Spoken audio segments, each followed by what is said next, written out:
You know, a lot of times a person, a lover, a family member, even a friend, a child will do something to you, and revenge is usually the default. Most human beings think of revenge. This person has done something to me. How can I get this person back? And when I was younger, that seemed like a legitimate thought process to me. But the older I've got, the more I've realized that that's really not helpful. So I saw a meme the other day, and I thought it was very interesting. This one I think was on Twitter, and the guy's name is Mike McClure Jr. So I want to read you this tweet, this message, and I want to tell you how I have handled this. And it might be helpful to you. Hi, I'm Queen Aset Haru, and thank you for joining me for another wonderful edition of Ask an Aquarius. If you haven't already, please hit the red subscribe button and smack the bell. Also, if you like this video, please give it a big thumbs up and pass it on to somebody else who might like it too. And please drop us a positive comment in the comment section. And stick around to the end of the video if you can, because I'm going to read 2 other positive comments and respond to them. If you would like to get a reading done, if you would like to give me a gift from my Amazon wish list, if you would like to give a donation to the channel, if you want to become a patron, if you want to get yourself some Ask an Aquarius or ArchAngel Michael merchandise, all of that information is underneath this video, okay? So Mike McClure, let me tell you his message. This was interesting to me. One of your greatest tests will be how you handle people who mishandled you. Now, as soon as he said this, I was nodding, because I've seen this many times. Some of the times in your lifetime, somebody will do you dirty, and then later on, you will have a chance to get revenge or to handle them in a better manner than they handled you. I'll give you an example. My father, the Aquarius, my biological father, and my mother, the Capricorn, had a lot of problems. So much so my father didn't come around. And what I learned from him and from his side of the family is that my mother and him just couldn't get along. It was just always World War III. So he figured he wouldn't come around to keep the peace, or whatever the case is. At least that's what he says. Me personally, I think it's a cop-out, because I would not be in my child's life because of the other parent. You have parental rights. You could have went to court all those thousands of times that you were summoned to court and didn't show up. You could have went to court and visited with your child, your children, and in our case, your children. So when he got older, he got old, he got sick, he wasn't taking care of himself. His body deteriorated very quickly. He didn't live past, I think he was 58 when he died, if I'm not mistaken. So he died very young. And before he passed over, like 5 years before he passed over, my sister, who had no relationship with him really, other than, we were family, obviously, and she would talk to him. She had lived with him for a few weeks at one point when my mom pissed her off, things like that. But she didn't really have a relationship with him because he really wasn't present. And when he got old and got sickly, she took it upon herself to get him into a nursing home and start helping him. Now, I really didn't. To be honest with you, I really just didn't give a fuck. I'm gonna be honest with you, because I was like, I don't really know this bull. Like, and why do I have to help with him when he didn't help with me? That was the question I kept saying to myself.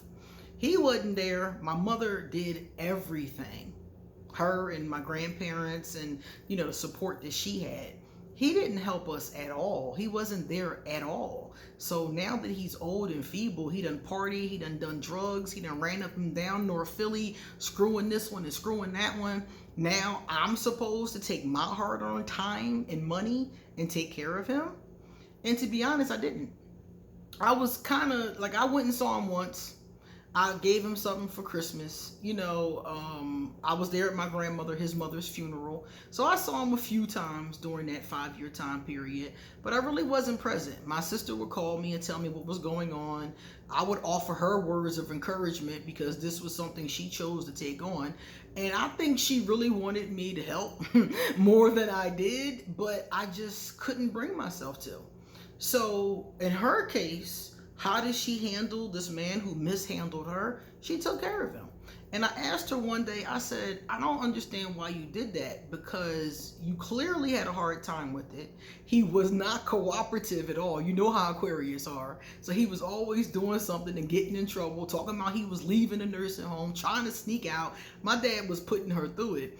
And I was like, why are you doing this? And she said, I don't want any regrets. I don't want him to pass over and regret that I didn't help, I didn't do anything. And I was like, I ain't gonna regret shit, but okay. And to be honest, I don't.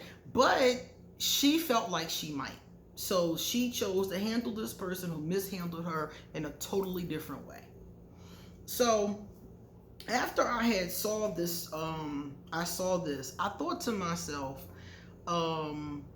one of the people that I dislike the most, like out of everybody in the planet of ever, you guys know, is Voldemort. So I said to myself, how can I handle a person who totally mishandled me? How can I handle this energy? Now, mind you, I don't talk to this person, so it's not like I have to have conversations with them. But how can I deal with this energy in a healthier, more productive way? How can I deal with somebody who's mishandled me in a healthy, productive way? So number one, I went to my cards. You guys know I'm a card shark. So I have this one deck. It's called the Kuan Yin Oracle. And I've used this deck for a long time. It's been like maybe 10 years, maybe less, but it's been a long time. And this deck is all about how to handle people, how to be merciful. Kuan Yin is all about that. She's all about mercy. She's all about forgiveness. She's been telling me through these cards for years about this. So I said, I'm going to do one of the Kuan Yin oracles. So I took my Kuan Yin deck, and there was a spread, a 3-card spread in it. And you're supposed to do this spread with somebody who's mishandled you. And I said, okay, let's do this spread and find out what comes up. So I'm going to read to you guys what I got from this exercise. The first card was the Mother Fierce card, number 18. The question that this card is going to answer is, what it helped me learn. What the situation helped me learn. Because even bad situations help us learn something. So that's the first question. So what did this situation help me learn? Number one, it helped me grow spiritually. I would not be the me I am if I didn't go through this horrible situation. I wouldn't have went through this horrible situation if I had been on top of my game. So this came up from the universe to help me get back on the path that I am now on. Number two, to not be afraid. So going through this situation was very scary, and I had to learn how to push through my own fears. Number three, to not be diminished by others. So this is not to allow somebody else's, behavior to diminish my love and my relationship with myself, which is one of the things that I needed to learn desperately.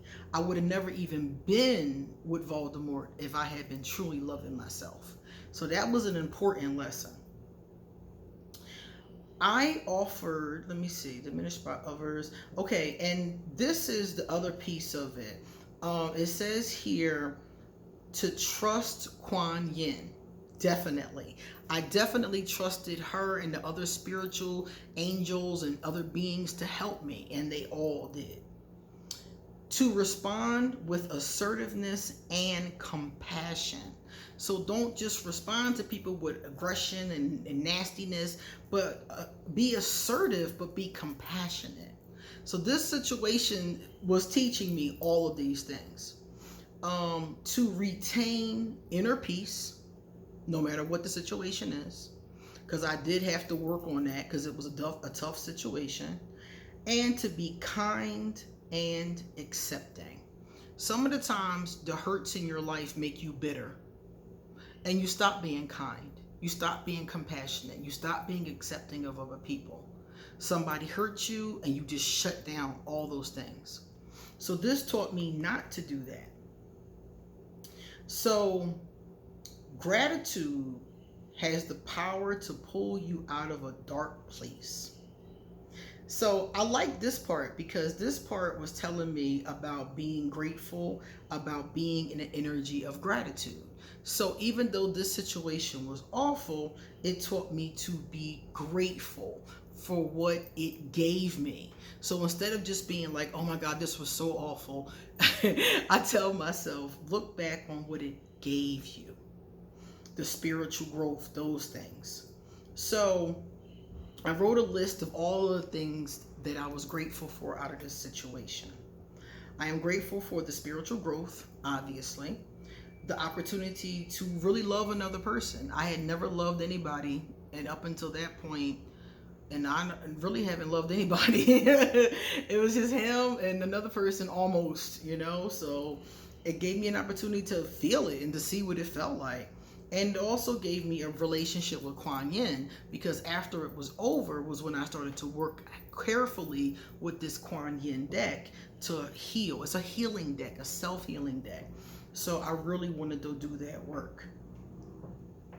So number 2 is him. What did this situation teach him? Now, I don't know if it taught him anything, quite frankly, but this is what the universe would have liked it to teach him. The first one says, his card is Sound the Fierce Flute. What did he learn?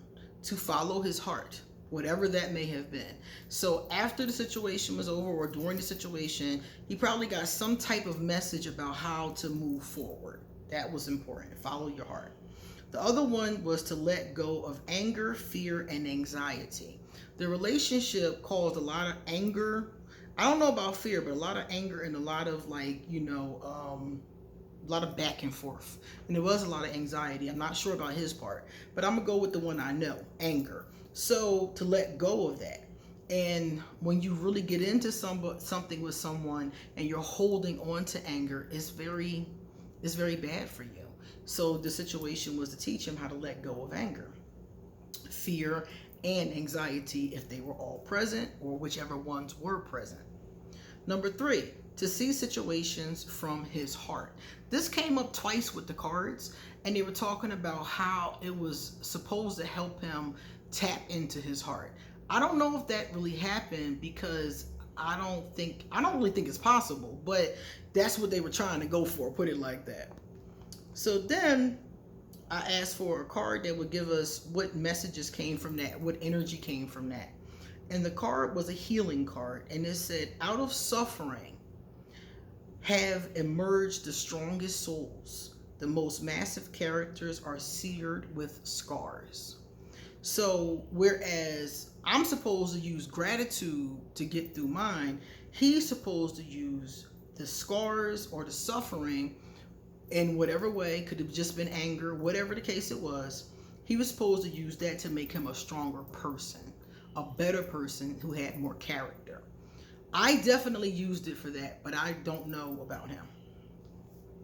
Then the third card says, Dynasty of the Divine Mother, highest outcome. This is the highest possible outcome that the universe hopes for us after going through this situation, this entanglement. The universe says for us both to be spiritually free. So to grow spiritually, to be free, to go off to do better, to live our lives. Number 2, to reach enlightenment, whatever that may mean. Enlightenment about your situation, about who you are, about the world. This situation gave me a lot of enlightenment. And number 3, to help others with what we have learned.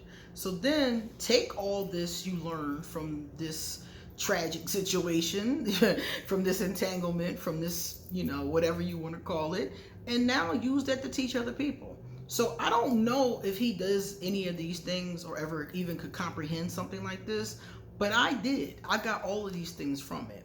I definitely use it to teach other people. I use my stories, not just him, but all my stories in my life to teach other people what to do, what not to do. A lot of what not to do, okay?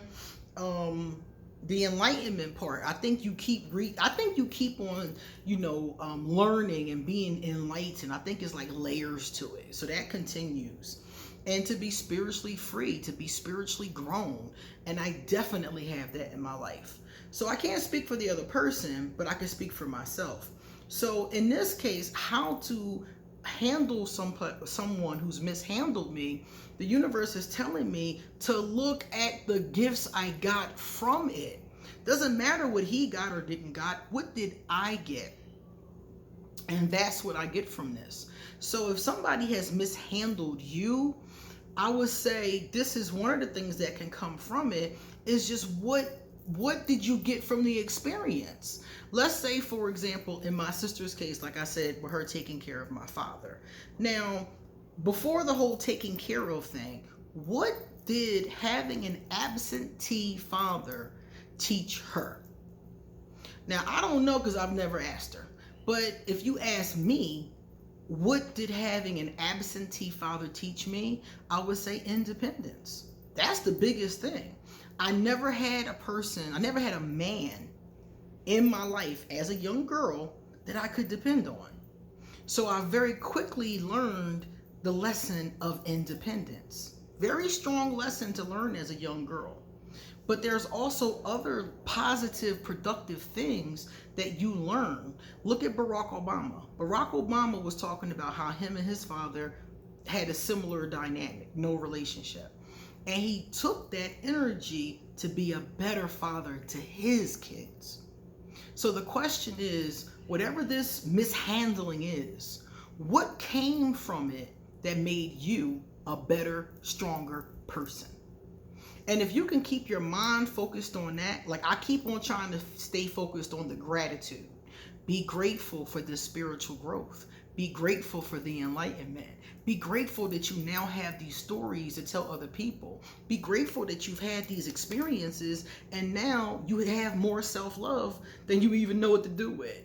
Be grateful that you never fell for another narcissistic person because this relationship was so bad that you was like, not doing that again.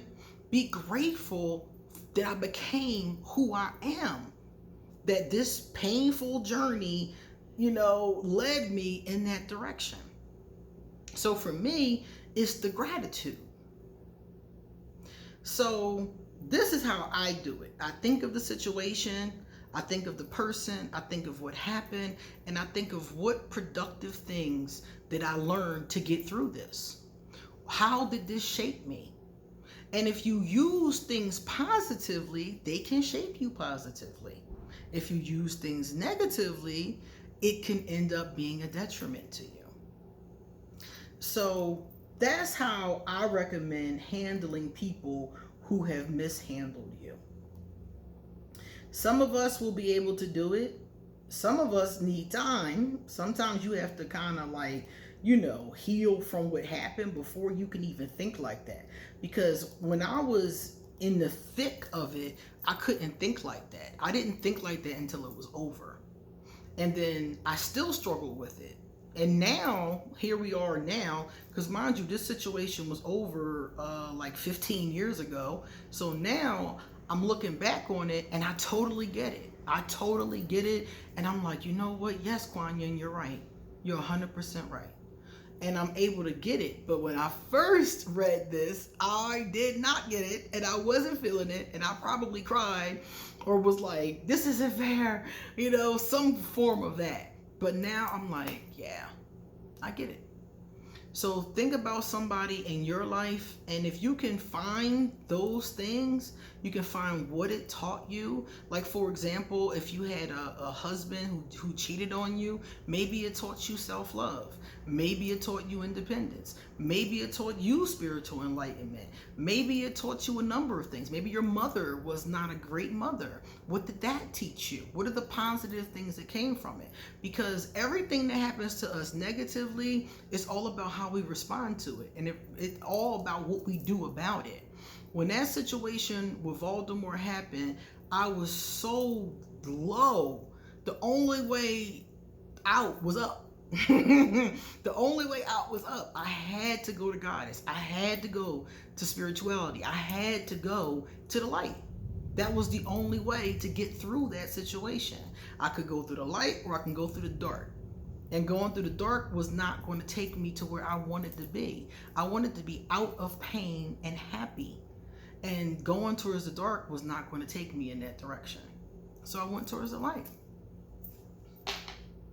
So let me know what you guys think about how you've handled people in the past or in the present tense who've mishandled you. Have you ever been able to not get revenge and see the good part that was given to you? Because that's not easy. All right, let's talk about our positive comments. Jennifer Gray. Hey, Jennifer, what's up? I just saw you the other day. Jennifer said, my granddaughter is an Aquarius. Okay. I'm an Aquarius. Okay. My daughter is a Pisces. Giddy up. Laugh out loud. Yeah, that's interesting. 2 Aquarius in the house with a Pisces. Oh, my goodness. I would expect that the Pisces, it depends on the Pisces how much water they have going on, but I would expect that could be a difficult environment. It's a lot of air going on for Pisces. Claudette Finelater. Hello, Claudette. Claudette said, I am missing your lives. Love you, Queen. Hey, I just did one yesterday. I did one on Sunday. I don't think I saw you, Claudette. But I'm going to do another one. I promised everybody I would try to do twice a month because I found out I hadn't done a live in 4 months. So I told everybody, I said, okay, I'm going to try to do these twice every month. So I did the first one. No, that's not even the first one. That's the first one for August. So I'll try to do 2 in September as well. So I always leave a message in the community section before I do a live. So it'll let you know. So be looking at the community section so you can see the dates and times. Okay. All right. That was our last one. Thank you for coming. Come back soon because I have a lot more to say. See you later.